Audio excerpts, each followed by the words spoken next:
So we are allowed here in Sweden to be 50 people in the audience, and we are expecting 50 people here. Are you excited? I'm excited. So Martin is showing us where the stage is. There's the stage. Up there.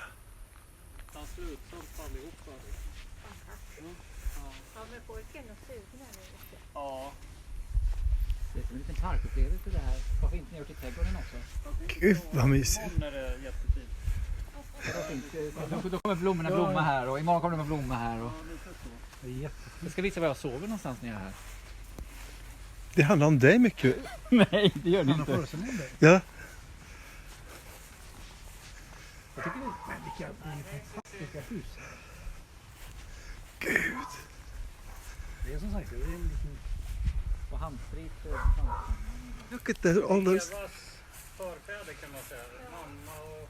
Min mormor och min mamma och min farmors gamla förfäder. So this is her heritage, could you say? Sort of all these old vintage aprons. Look at them.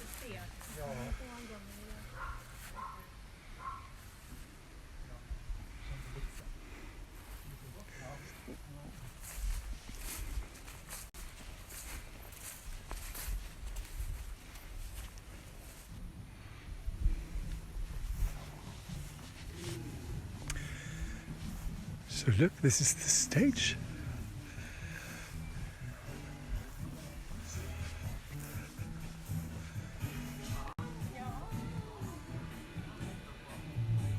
And this is where we sit, and these rugs are, I think they're kind of Swedish.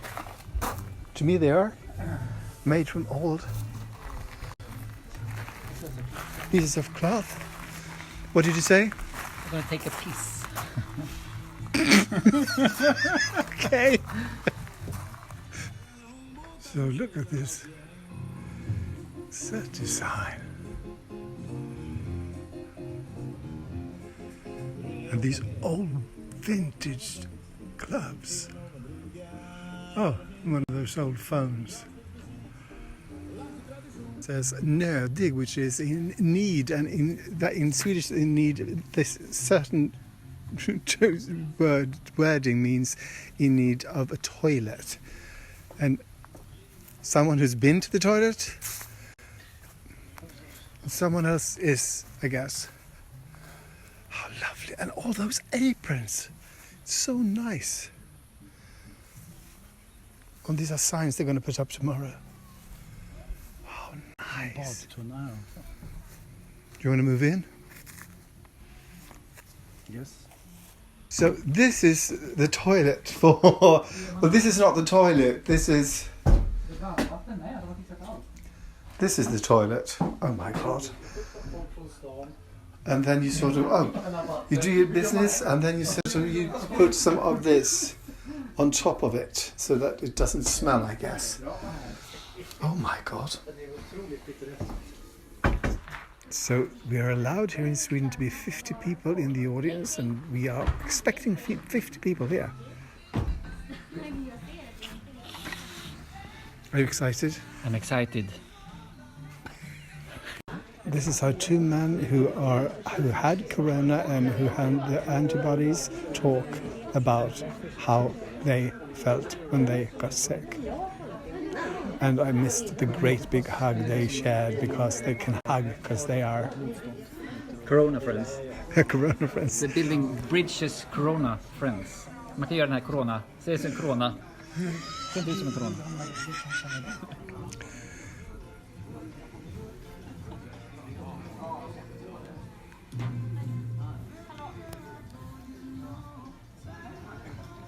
Varmt välkomna till Kastad och Roslagsteatern. Och historiens första genrep inför publik på den här platsen. Aldrig hänt tidigare. Wow! På ett sätt grymt läskigt. Ja, men vi tänkte att det är såna här tider som det är nu, och att vi ändå Det är kul att bjuda in lite folk och vi är jätteglada för att ni var här. Kommer hit. Ja. Vilka har aldrig varit här förut? Jag vet inte några. 1, 2, 3, 4. Ja. Det är ett gäng. Ja, då får vi se vad ni får vara med om. Hörrni, jag ska presentera skådespelarna för er. Och då tänker jag börja med en som jag har jobbat tillsammans med i 23 år, tror jag. Och varit gift med 19 år idag. Sara Edberg! Hon är inte själv på scenen utan hon är tillsammans med bland annat en som jag har jobbat med i 20 år. Och det är Niklas Lind.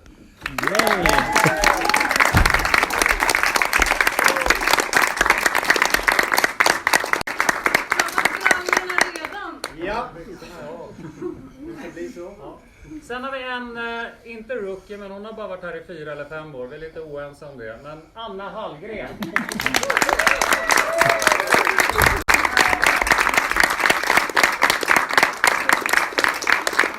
Och sist men inte minst så har vi en debutant. Och det är en stor applåd till Ludvig Ryman.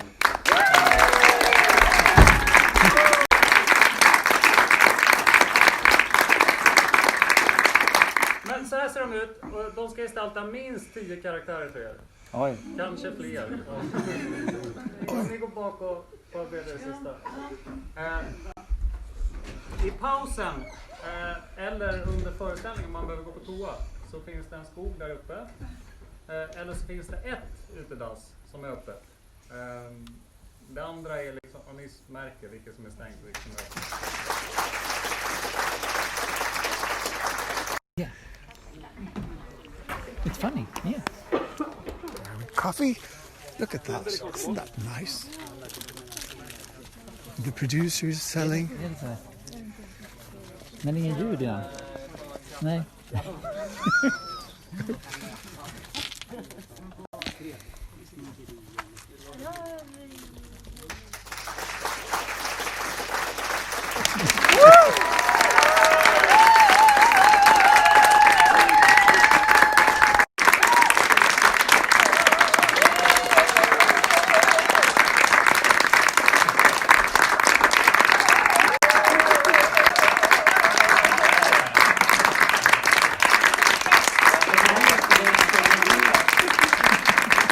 So we got here from the station by the producer and director, I think.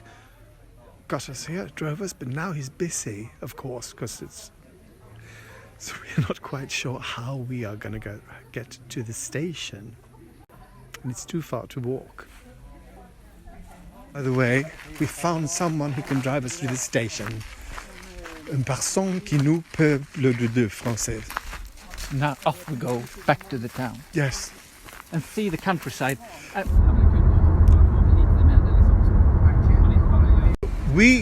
That person drove us all the way to where we want to be. What's his name? Mikael Blomqvist. Mikael Blomqvist. He's a very nice guy. Yes, he seems fantastic. Yes. Martin is going to try one of those. Are you quite sure you want to do this now in the night? I don't know if this is something in all the other countries, but in Sweden sort of this has been this is trending this summer. You hire the scooter for a while and then you go and just leave it. So I'm on my way home on my bike and I have had a really nice evening, and I thought, because I haven't seen in the theatre for 6 months, is it? I don't know. Yes, maybe. Anyway, so it's really good, that feeling that someone else is taking care of my enjoyment. Because otherwise, you can just sort of relax, sit back, and watch and laugh. And I haven't felt that for a long time. Because if you're at a party or if you're with friends or if you're at dinner, what you have to be involved with it. Am I clear? And this was a newly written play, well, it's an old thing they've done that they change stuff in, I think. But anyway, so it was fun.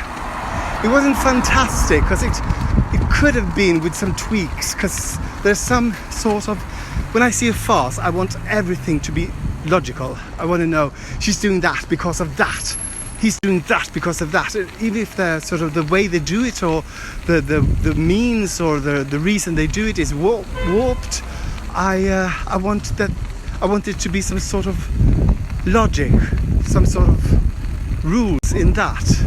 And here sometimes it was like, oh, well, that doesn't work that way. But it weren't that many, and they weren't that bad. It was kind of like they could have sort of tweaked it. I like it to be sort of neat and tidy if you're doing a farce. Like if you introduce something, you have to sort of, well, if someone picks up a gun, someone has to be shot. I think I'm paraphrasing something there from Hitchcock or something. But I feel that way is sort of, if you someone, it's so much better if there's sort of a weaving going on. Like this show, for instance, this starts with the wife of a glove maker is sort of trying to get her lover out of the house, and then the servant wakes up and start blackmailing her, and they put the lover in a cupboard, and then he could have left at any time, but he sort of stands there in the cupboard. And that's hiding from the husband, and the husband isn't even in the house. So they sort of could have tweaked that for a reason that he can't leave or won't leave, or that his wife is outside, or anything like that. But I like the set design, I like the costumes, I like the set design more than the costumes. The costumes were okay, but I mean, there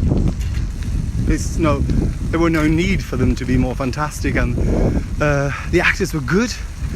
I think the two men were slightly